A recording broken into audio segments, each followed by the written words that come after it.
आणि त्याचं शरद पवारांसोबत आहे, त्यांचा त्यांनी सन्मान केला अशी टीका केली. आपल्यासोबत शंभूराजे देसाई आपण यांच्याशी बोलणार आहोत. संजय राऊत ज्या पद्धतीने टीका करतायत, आता पवारांवर त्यांनी टीका केली आहे की ज्यांनी महाराष्ट्र फोडला त्यांनी त्यांचा सत्कार करायला नको होता शरद पवारांनी, अशी टीका केली. संजय राऊत एवढे मोठे झाले का मान्य पवार साहेबांवर टीका करणे एवढे? संजय राऊत याच्यापूर्वी काय म्हणायचे की पवार साहेबांच्या सारखा नेता ह्या देशाला मिळाला, महाराष्ट्राला मिळाला, हे महाराष्ट्राचं भाग्य आहे. आणि आता पवार साहेबांनी काल आदरणीय शिंदे साहेबांचा सत्कार केला दिल्लीमध्ये, महादजी शिंदे पुरस्कार देऊन, आणि तो महाराष्ट्राच्या सुपुत्राचा सत्कार झाला. एका महाराष्ट्राच्या सुपुत्रांनी केला पवार साहेबांनी. आणि एका आपल्या राज्यातल्या कर्तृत्ववान व्यक्तीचा सत्कार होत असताना सत्कार करणाऱ्या सत्कार मूर्ती ज्या आहेत किंवा ज्यांच्या हस्ते सत्कार झाला ते आदरणीय पवार साहेब आहेत, त्यांनी काय करायला पाहिजे आणि काय करायला नको हे सांगण्या एवढे मोठे संजय राऊत नाहीत. त्यामुळं संजय राऊतांनी अशा पद्धतीनं कसं झालंय मी तुम्हाला सांगतो, वैफल्यग्रस्त झालेत संजय राऊत आता.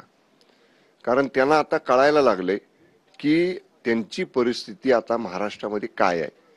कारण आता माननीय एकनाथजी शिंदे साहेबांनी जे काही काम केलं, काल पवार साहेब काय म्हटले की महाराष्ट्राचं नेतृत्व करण्याची संधी सातारा जिल्ह्याचे सुपुत्र असणाऱ्या माननीय शिंदे साहेबांना मिळाली आणि त्यांनी ते सिद्ध करून दाखवलं.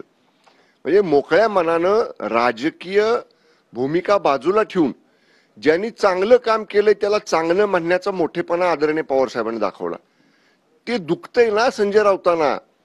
संजय राऊतांचं म्हणणं कसं आहे, मी म्हणेल तसं सगळ्यांनी वागलं पाहिजे, मी म्हणेल तसं या ठिकाणी बाकीच्यांनी बोललं पाहिजे. अहो पवार साहेबांची राजकीय उंची किती, संजय राऊत तुमची राजकीय उंची किती.